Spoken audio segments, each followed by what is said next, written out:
dirubah bentuknya. Bisa kalian lihat kalau naturalis itu gambarnya tuh dari alam, bisa hewan seperti kupu-kupu atau tumbuhan. Terus kalau misalnya geometris itu dia bentuk bidang seperti segitiga, lingkaran, kubus.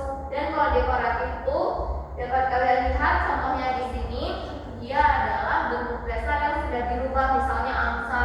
Terus sebelum kita buat angsa nih benar-benar bentuk angsa, kita ubah sedikit dari bentuk angsa itu, kita tambah daun segala macam.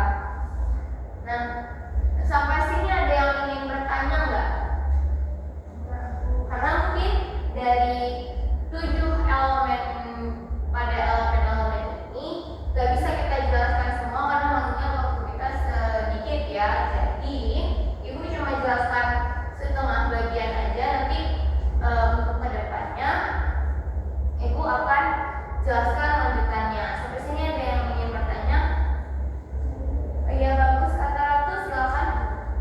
Nah, sampai sini paham? Paham ya ibu? Paham. Oke, karena semuanya udah paham, ibu kenapa sih seorang desainer tuh harus benar-benar bisa menguasai dasar desain ini? Kenapa? Ada yang bisa jawab? Iya, bagus Soraya, silakan.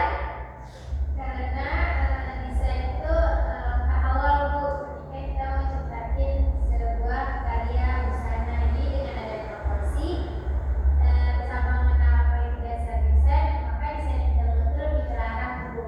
Dan di mana pinggangnya, di mana dadanya dan yang lainnya. Oke, bagus sekali. Iya benar apa yang Soraya jelasin tadi. Itulah hal-hal yang benar-benar perlu seorang desainer tuh kuasai. Jadi itu juga bisa mempermudah si perancang atau desainer ini berkomunikasi dengan kliennya. Jadi kalau misalnya klien datang ke kita dengan berbagai macam model, kita tuh bisa mewujudkan model itu terlebih dahulu di desain tersebut, begitu. Terus ya udah, karena waktu kita juga udah mau habis nih, mungkin cukup sampai di sini. Tapi sedikit ibu mau kesimpulan dulu dari teman-teman semuanya. Ada yang bisa simpulin apa aja sih yang udah kita pelajari hari ini? Ada? Oh ya, baik, Kela silahkan.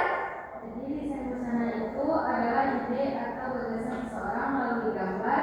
Di dalam busana itu juga terdapat